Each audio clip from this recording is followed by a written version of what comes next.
Around 10,000 children are thought to have been orphaned by Ebola in West Africa, most of them in Sierra Leone. Many of these children fell ill themselves but survived. Now they're being shunned by communities terrified of catching the virus.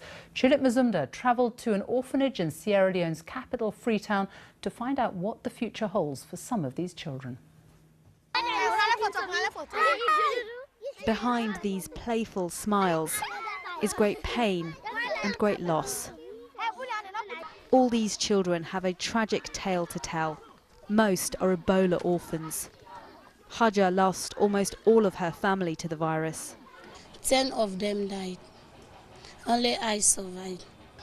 And when I was sick, I was helpless, and I don't even expect that I will survive.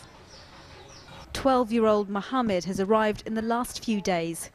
I am not feeling good because I don't have mothers and fathers. He tells me how he and his sister were cast out by their own family. They roamed the streets for 2 days.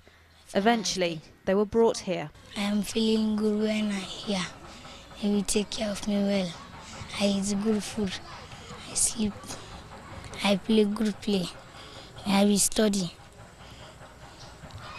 Looking at these children, you'd have no idea what they've been through. Most have lost both parents, some have lost all of their extended family, others have been outcast from their communities. They simply have nowhere else to go. A child like 4 years, 5 years, 9 years, seeing ambulance coming to their homes, collecting the corpses of his or her mother is too much for that child. An important part of the team's job is to help reunite orphaned children with their extended families. Today, Augustine is checking up on 12-year-old Pafodi. But whilst in the village, we hear about more children who need help. These are 3 orphans. They have lost both parents to Ebola, and they are now being cared for by their uncle. Their uncle says he can't afford to look after them and asks Augustine to take them away. So he starts the process of having them brought to the orphanage. Back at St George's, which is partly funded by the UK, there is still optimism, despite all the suffering. Even though they might have lost their parents, they might have lost other relatives, but the world is watching. Tulip Mazumda, BBC News, Freetown.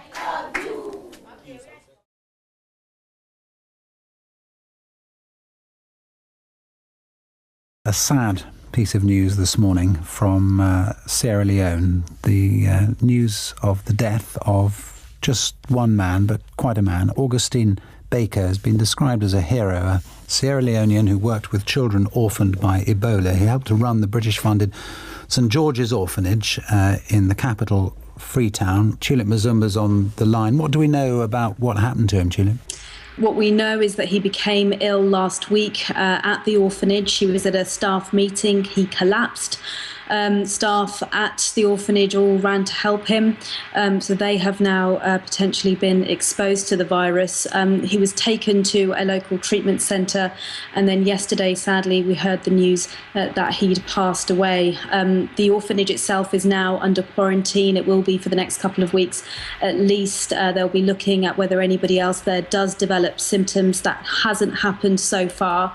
But clearly, everybody is in a great deal of shock. We spent a day with Augustine at St George's Foundation orphanage just in the capital of Sierra Leone, Freetown, and we saw the work he did firsthand and how dedicated he was to this cause. I mean, he'd go into villages where he knew there'd been a number of Ebola deaths, and he'd go looking for children who had been left alone. He told me about one story where he turned up at a house and there were 3 children cowered in just one room, and they hadn't seen anyone, hadn't been helped for 3 days. They were just alone there.